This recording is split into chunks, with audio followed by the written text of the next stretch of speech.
پڑھ کر میت کو بخشنا یا اس کی طرف سے روزے رکھنا یا اس کی طرف سے نفلی نماز پڑھنا، یہ قطعاً شریعت سے ثابت نہیں، نہ اس کا ثواب پہنچے گا۔ یاد رکھو عبادت دو قسم کی ہے، ایک عبادت ہے جسمانی، سمجھ آ رہی ہے؟ ایک عبادت جسمانی ہے، جسم کے ذریعے آپ عبادت کرتے ہو، ایک عبادت ہے مالی جس میں مال لگتا ہے۔ مالی عبادت میں نیابت ہے، آپ کسی کو نائب بنا دو، آپ کی زندگی میں وہ کرے آپ کی طرف سے یا آپ کے دنیا سے جانے کے بعد۔ مثال کے طور پر آپ نے حج عمرہ کیا، ایک کر لیا اپنی طرف سے، بعد میں کسی اور کو کروا اپنی طرف سے، نفلی عمرہ، عمرہ بدل، حج بدل۔ اچھا آپ کے فوت ہونے کے بعد آپ کے دوست، آپ کی اولاد آپ کی طرف سے حج کر رہے ہیں، اپنے باپ کی طرف سے، دادا کی طرف سے، دادی کی طرف سے، نانا نانی کی طرف سے حج، آپ کو ثواب مل رہا ہے۔ کیوں؟ یہ مالی ہے، اس میں بدنی کام ہے، مالی زیادہ ہے ہمارے لیے، ٹھیک ہے؟ حج عمرے میں مالی عبادت ہے، اس میں نیابت، اور آپ کے سامنے بے شمار دلائل ہے۔ اللہ کے نبی صلی اللہ علیہ وسلم کے پاس ایک آدمی آ کر لگا میرا ابا فوت ہو گیا، میں اس کی طرف سے حج کروں، آپ نے فرمایا حجہ نبی کا بات ہے، میرے بخاری میں حدیث ہے، اپنے باپ کی طرف سے حج بھی کرو، عمرہ بھی کرو۔ ایک عورت آئی، اس نے سوال کیا، فرمایا کرو۔ ایک بندہ کہتا ہے اللہ میں شبرما کی طرف سے حاضر ہوں حج عمرے کے لیے، تو آپ نے فرمایا تو اپنا حج کیا ہوا ہے؟ کہا نہیں، پہلے اپنا حج کر، پھر شبرما کی طرف سے بھی کرتے رہنا جو فوت ہو گیا ہے۔ تو یہ مالی عبادت ہے، اس میں جائز ہے۔ صدقہ خیرات مالی عبادت ہے، اس میں نیابت جائز ہے، کسی کی طرف سے آپ کریں۔ ایک ہے جسمانی عبادت، جیسے نماز ہے، فرضی نماز ہے اور نفلی نماز ہے، روزہ ہے، قرآن کی تلاوت ہے، یہ میری جسمانی عبادت ہے، میری ہونٹ کی حرکت ہے۔ اب اس میں نہ زندگی میں کسی کو بندہ نائب بنا سکتا ہے، نہ فوت ہونے کے بعد۔ سمجھ آ رہی ہے؟ کہ میں کہوں جی آج میں بزی ہوں، تو میری بیوی کو میں کہوں تو میری طرف سے نماز پڑھ لینا، میری طرف سے سنتے پڑھ لینا، میری طرف سے نفلی روزہ رکھ لینا۔ میں ایک پارا پڑھتا تھا، آج میں مصروف ہوں، میں اپنے نوکر کو کہوں کہ میری طرف سے ایک پارا پڑھ لو، میری طرف سے روزہ رکھ لو۔ بدنی جسمانی عبادت میں نیابت جائز نہیں، کسی کو نائب نہ زندگی میں بنا سکتے نہ فوت ہونے کے بعد، ٹھیک ہے؟ تو مالی عبادت میں ہے، آپ زندگی میں بھی اپنا نائب کسی کو بنا دو، بھائی میں نہیں جا سکتا حج کے لیے، میں کر چکا ہوں، میری طرف سے ہر سال کو جا رہا ہے، ٹھیک ہے، حج کرنے کے لیے عمرہ کر لیے، ہر سال آپ کی طرف سے کوئی صدقہ خیرات کر رہا ہے، بالکل درست ہے، جو زندگی میں فوت ہونے کے بعد، تو یہ ثواب ملتا ہے۔ تو قرآن کریم کی تلاوت یہ جسمانی عبادت ہے، ہر حرف کی نیکی، در پر 10 نیکیاں ملیں گی تلاوت کرنے والے کو، اور وہ دوسرا اس کی طرف سے نہیں قرآن کریم کی تلاوت کر سکتا۔ تو ان چیزوں کا مالی عبادت ہے، اس کا ثواب، اس میں نیابت بھی ہے، اور اس کا ثواب زندگی اور فوت ہونے کے بعد اس کو ملتا ہے۔ ہاں ایک سوال اس بھائی کا ہے، یہ بہت اہم سوال ہے۔ اچھا سوال یہ ہے کہ جب میں نے کہا نا کہ روزے کو زندگی میں نہ رکھ سکتا نا فوت ہونے کے بعد، تو صحیح بخاری میں تو حدیث آتی ہے، صحیح بخاری میں ہے، رسول اللہ صلی اللہ علیہ وسلم فرمایا من مات والی صیام سامان ہو ولی ہو، کوئی بندہ فوت ہو جاتا ہے اور اس کے ذمہ روزے ہیں، اس کا ولی روزے رکھے گا، صحیح بخاری کی حدیث ہے، سربراہ سے روزے رکھے گا۔ بس ایک آدمی فوت ہو جاتا ہے اور رمضان میں وہ زندہ تھا، ڈاکٹروں نے کہا روزے نہیں رکھے، اس 10 15 20 روزے 30 روزے چھوٹ گئے، رکھوں گا، بعد میں فوت ہو گیا، تو اس کا ولی روزے رکھے گا، اور یہ جسمانی عبادت ہے، بدنی عبادت ہے، تو یہ اللہ کے رسول صلی اللہ علیہ وسلم فرمایا سرپرست رکھے گا، لیکن یہ ہیں اس کی زندگی میں رہنے والے روزے، اس کی زندگی میں اس نے رکھنے تھے کہ میں بعد میں رکھوں گا، لیکن وہ فوت ہو گیا، اب اس کے تو جتنے روزے رہے ہیں، اگر 10 روزے اس کے رہ گئے رمضان کے فرض، تو 10 ہی رکھے گا، 11 نہیں، ولی 15 20 رہ گئے اتنے ہی رکھے گا، اور یہ نہیں کہ اگلا ہر سال رکھتا رہے، نہیں، جتنے رہ گئے اتنے رکھے گا، ایک روزہ بھی اضافی نہیں رکھے گا۔ سمجھ آ رہی ہے؟ یا پھر اگر ورثہ بھی نہیں رکھ سکتے، کمزور ہے نہیں رکھ سکتا، تو پھر اس کی طرف سے فدیہ دے دیا جائے میت کی طرف سے، جتنے روزے چھوٹ گئے۔ یہ صرف ایک صورت اللہ کے رسول نے اجازت دی ہے، اور وہ ہے جو اس کے ذمے روزے تھے، اس نے رکھنے تھے، لیکن رمضان کے بعد روزے نہیں رکھ سکا اور فوت ہو گیا، تو وہ سرپرست ہے یا اس کا ولی جو بھی ہے وہ اتنے ہی روزے رکھے گا جتنے اس کی زندگی میں چھوٹ گئے، اور ہر سال نہیں رکھ سکتا، ہاں نفلی روزے بھی نہیں رکھ سکتا۔ سوال یہ ہے کہ ایک طلاق کے بعد رجوع کے لیے صرف زبان سے اقرار ضروری ہے یا جماع ضروری ہے؟ نا، جس طرح زبان سے ایجاب و قبول ہو جاتا ہے، قبول کہنے سے نکاح ہو جاتا ہے، اگر لڑکی راضی ہے، لڑکی کا ولی راضی ہے، اور 2 عادل گواہ ہیں، حق مہر ہے، تو اس نے کہا مجھے قبول ہے، لڑکے نے ان 4 شرطوں کی موجودگی میں، تو نکاح ہو جائے گا۔ خواہ وہ سعودی عرب بیٹھا ہو، لڑکی پاکستان میں ہو، لڑکا پاکستان میں ہو، لڑکی کسی اور ملک میں ہو، منہ سے کہنے سے نکاح ہو جائے گا، منہ سے کہنے سے طلاق ہو جائے گی، بلکہ لڑکے لڑکی میں یعنی میاں بیوی میں جی ہزاروں کلومیٹر کا فاصلہ ہو، ٹھیک ہے، منہ سے کہنے سے طلاق ہو جائے گی اور منہ سے کہنے سے ہی رجوع ہو جائے گا۔ میں اکثر طالب علموں کو پڑھاتے ہوں نا، حدیث میں کہتا ہوں دیکھو انسان کے بنائے ہوئے اصول، قوانین، لا، یہ کوئی 25 سال کو بمشکل 50 سال چلتے ہیں۔ یہ کمیونزم ہے، سوشلزم ہے، جتنے ازم دنیا میں آئے نا بمشکل 50 سال چلے، ختم ہو گئے۔ انسانوں کے بنائے ہوئے تھے نا، رب کا بنایا ہوا قانون آج بھی اس طرح چل رہا ہے۔ اچھا، میں اکثر طالب علموں کو کہتا ہوں کہ میں نے کئی نکاح پڑھائے کہ لڑکی یہاں کراچی میں ہے، لڑکا سعودی عرب ہے، میں نے نکاح پڑھائے، لڑکا کینیڈا میں ہے، لڑکا امریکہ میں ہے، لڑکی بعض اوقات کسی اور ملک میں ہوتی ہے، لڑکا بعض اوقات دونوں ہی کسی اور ملک میں ہوتے ہیں۔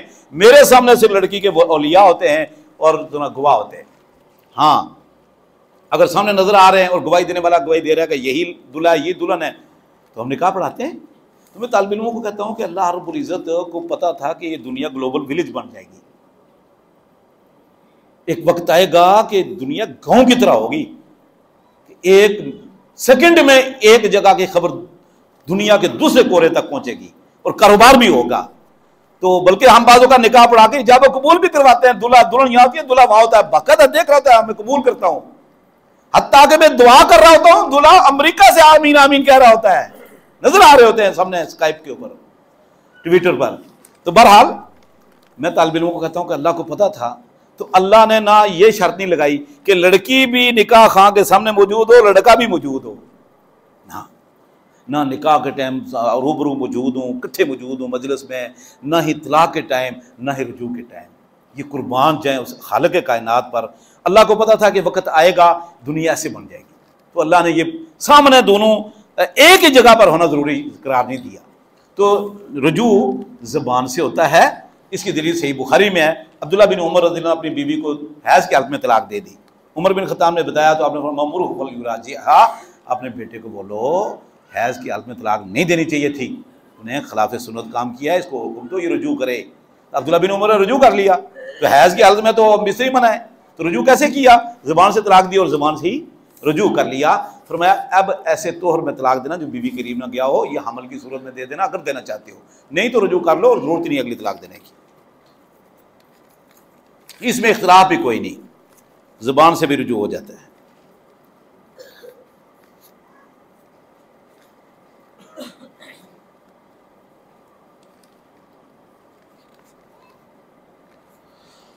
عرض ہے کہ میرے والد صاحب کا انتقال ہو گیا اور ان کے 2 بھائی ہیں، وہ بھی فوت ہو گئے ہیں۔ اچھا، ایک بات یاد رکھو میری، میں 2 چیزیں انشاءاللہ میں وضاحت کروں گا جب سوال ختم ہو جائیں گے۔ لفظ انتقال، یہ کچھ لفظ ہے نا، یہ ہمارے اندر رائج ہو گئے ہیں جو کہ شرعاً درست نہیں۔ مثلا ہم میت کے لیے بولتے ہیں کوئی فوت ہو جاتی انتقال کر گیا، انتقال کا ہونا تو منتقل ہو گیا، جیسے نیو کراچی سے گلشن چلا گیا تو منتقل ہو گیا، کراچی سے حیدرآباد چلا گیا تو منتقل ہو گیا۔ یہ نا کچھ لوگوں نے نا یہ الفاظ ایجاد کیے ہوئے لوگوں کے مرنے کے لیے، جیسے جان بحق ہو گیا، اکثر آتا کہ ایکسیڈنٹ ہو گیا اتنے لوگ جان بحق ہو گئے، یہ جان بحق ہے، اصل میں بحق نہیں ہے لفظ، ہمارے یہاں اردو میں استعمال ہوتا ہے جان بحق ہو گئے، جان بحق ہو گئے، انتقال کر گئے، رخصت فرما گئے، رخصت ہو گئے، پردہ کر گئے، وصال فرما گئے، اور کیا جی یہ کوئی 8-10 لفظ گھڑے ہوئے لوگوں نے، سمجھ آ رہی ہے؟ فوت نہیں ہے، موت نہیں ہے، ڈرتے ہیں لوگ، عام لوگوں کے لیے، نبیوں کے لیے تو بڑی دور کی بات ہے، عام لوگوں کے لیے جاں باق ہو گئے، رخصت کر گئے، وصال فرما گئے، پردہ کر گئے، منتقل ہو گئے، ہیں جی؟ یہ اس لیے کہ جو وحدت الوجود کے قائل ہے نا، حلولی، اکثریت ہمارے ملک میں ان کی ہے، اور ان کے نزدیک بندہ مرتا نہیں، دنیا میں کوئی بندہ مرتا نہیں، یہ اللہ کے اندر چلا جاتا ہے، اللہ اس کے اندر آ جاتا ہے، مرتا نہیں، مرتا کوئی بھی نہیں۔ جان بحق، حق کون ہے؟ حق تعالی۔ حق کون ہے؟ حق تعالی۔ جان بحق کا مطلب ہے کہ یہ بندہ پردہ کر گیا، فوت نہیں ہوا، یہ منتقل ہو گیا، فوت نہیں ہوا، یہ یہاں سے اللہ میں منتقل ہو گیا ہے، اللہ کے اندر چلا گیا۔ کیوں؟ فنا فی اللہ کی تہ میں بقا کا راز مضمر ہے۔ فنا فی اللہ، اللہ کے اندر، بولو، فنا فی اللہ کا مطلب اللہ کے اندر فنا ہو گیا، اللہ کے اندر فنا ہو گیا۔ فنا فی اللہ کی تہ میں بقا کا راز مضمر ہے، جسے مرنا نہیں آتا اسے جینا نہیں آتا۔ یہ مر نہیں گیا، یہ جی گیا ہے، یہ فنا فی اللہ ہو گیا ہے، یہ اللہ کے اندر فنا ہو گیا۔ فنا فی اللہ کی تہ میں بقا کا راز مضمر ہے۔ اب تو یہ باقی ہوا ہے، ختم کہاں ہوا؟ یہ تو بقا کا راز مضمر ہے، جسے مرنا نہیں آتا اسے جینا نہیں آتا۔ اور مرے گا تو جیے گا نا، اللہ کے اندر حل ہوگا۔ وہ کہتے ہیں اس کی مثال ایسی ہے جیسے چینی ہے، یہاں گرا دو ختم ہو جائے گی، چینی پانی کے اندر حل کر دو تو ختم ہوگی؟ نہیں ختم ہوگی، مٹھاس باقی رہے گی۔ ویسے چینی ختم ہو جائے گی، پانی کے اندر حل کر دو کسی چیز کے اندر باقی رہے گی۔ فنا فی اللہ کی تہ میں بقا کا راز مضمر ہے، مرتا ہی نہیں۔ یہ تو اس طرح کے، میں آپ کو شعر پڑھنے لگوں نا یہ بلے شاہ کے، تو یہ پورے مغرب تک یہ شعر ایسے نعوذ باللہ اس طرح کے شعر ہے۔ وہ کہتے ہیں مرتا نہیں بندہ، یہ وہ کہتے ہیں چاند تاروں میں تو مرغزاروں میں تو جدھر دیکھو تو ہی تو، نعوذ باللہ من ذالک۔ انسان ہے۔ اللہ رب العزت نے جو قرآن میں لفظ انسانوں کے لیے استعمال کیا نا، وہ ہے موت۔ انک میت و انہم میتون وما محمد الا رسول قد خلت من قبل الرسل افا ان مات او قتل انقلبتم۔ عیسیٰ علیہ السلام کے لیے فوت، تو فوت اور موت یہ دو لفظ ہیں، یا پھر شہادت ہے، اور وہ بھی فوت ہونے کے بعد۔ تو بہرحال فوت ہو گئے ہیں۔ مجھے لوگ کہتے ہیں نا جی فلاں صاحب کہ دعا کرو کہ فوت ہو گئے، میں کہتا ہوں فلاں صاحب فوت ہو گئے ہیں، اللہ تعالیٰ ان کی بخشش فرمائے۔ انتقال نہیں، یہ ہمیں کوئی ڈر نہیں ہے۔ اللہ نے قرآن میں نبیوں کے لیے موت اور فوت کا لفظ استعمال کیا ہے۔ حقیقت میں دنیا سے بندہ چلا جاتا ہے، دنیا میں کوئی نہیں رہتا، کوئی دنیا میں نہیں رہتا، چلا جاتا۔ ہاں ایک ذات ہے جو ہمیشہ دنیا میں رہے گی، اس کو موت نہیں آتی۔ وہ کون ہے؟ کل من علیہ فان ویبقی وجہ ربک ذو الجلال والاکرام۔ اس کو موت نہیں ہے، سب کو موت ہے، حقیقی موت ہے۔ ابو بکر صدیق رضی اللہ عنہ نے یہی کہا تھا۔ عمر بن خطاب کہتے ہیں اللہ کے رسول فوت ہی نہیں ہوئے، منتقل ہوئے ہیں صرف۔ ابو بکر ممبر پر چڑھ گئے، عمر اتر ہی نہیں رہے، ساتھ ممبر کے ادھر عمر کھڑے تلوار لے کر، کوئی کہ اللہ کے رسول فوت ہو گئے گردن اتار دوں گا۔ ابھی آپ نے منافقین کا خاتمہ کر رہا ہے اور رومیوں کا۔ ابو بکر ادھر سے ممبر اترو، نہیں اترے، ادھر سے کھڑے ہو کر چڑھ کر آیت پڑھی وما محمد، خطبہ مسنونہ کے بعد، وما محمد الا رسول قد خلت من قبل الرسل افإن مات أو قتل۔ فرمایا جو حقیقی موت آنی تھی نا ہمارے نبی کو، وہ آ گئی ہے۔ ان اللہ حی لا یموت، اللہ حی ہے، اس کو موت نہیں آئے گی۔ محمد صلی اللہ علیہ وسلم کو موت حقیقی آ گئی ہے۔ من کان یعبد محمدا فإن محمدا قد مات، صحیح بخاری کے لفظ ہیں، ومن کان یعبد اللہ فإن اللہ حی لا یموت۔ عبداللہ بن عباس فرماتے ہیں اللہ کی قسم، مدینہ کے اندر ہر شخص کی زبان پر یہ آیت تھی جو ابو بکر نے پڑھی، اور عمر کہتے ہیں مجھے ایسے محسوس ہوا کہ یہ ابھی اتری ہے، شدت غم کی وجہ سے آیت ہی نکل گئی ہمارے ذہن سے۔ اس کا مطلب ابو بکر بہت حوصلے والے تھے کہ انہوں نے اس موقع پر لوگوں کو سہارا دیا اور حقیقت سمجھائی۔ تو اصلاح بھی لوگوں کی کرنی چاہیے۔ دیکھا نازک موقع ہے، اس کے باوجود ابو بکر صدیق نے فرمایا بھائی نہیں، یہ نہ کہو کہ اللہ کے رسول فوت نہیں ہوئے، نہیں فوت نہیں ہوں گے۔ فإن من كان يعبد محمدا فإن محمدا قد مات ومن كان يعبد الله فإن الله حي لا يموت۔ فرق ہی یہ فرق ہے خالق میں اور مخلوق میں، خالق کو موت نہیں آتی، مخلوق کو موت آتی ہے، بات ختم۔ اللہ اکبر۔ تو میرے کہتے ہیں والد صاحب فوت ہو گئے ہیں اور ان کے دو بھائی ہیں، اس کا بھی انتقال ہو گیا ہے، ان کا بھی انتقال ہو گیا۔ میراث کے حوالے سے معلوم کرنا ہے کہ میرے والد کا پراپرٹی میں 80% حصہ ہے، دو بھائیوں کا 10% ہے، ٹھیک ہے۔ میرے والد کی اولاد میں ہم 6 بھائی اور 6، یعنی اس کے 6 بیٹے اور 6 بیٹیاں ہیں، ایک چچا کے 3 بیٹیاں ہیں، بیٹا کوئی نہیں ہے۔ دوسرے چچا کی کوئی اولاد نہیں ہے، چچا کی بیٹیوں میں اور اس کا کس طرح تقسیم کریں گے، اور اولاد نہیں ہے اس کا کیسے تقسیم ہوگا؟ مسئلہ یہ جو مجھے سمجھ آئی ہے وہ یہ ہے، کسی بھائی نے واٹس ایپ پر بھی بھیجا تھا، سید بھائی نے، کہ یہ ایک بندہ فوت ہو گیا، اس کا اور اس کے 2 بھائیوں کا، یعنی 3 بھائیوں کا کاروبار تھا۔ والد صاحب کا انتقال ہو گیا، 2 بھائی تھے، ہاں 3 آدمیوں کا کاروبار تھا۔ ایک آدمی کے تھے 10% کاروبار میں، دوسرے کے 10% تھے، تیسرے کے تھے 80%، ٹھیک ہے نا۔ تو یہ 80 والا فوت ہو گیا،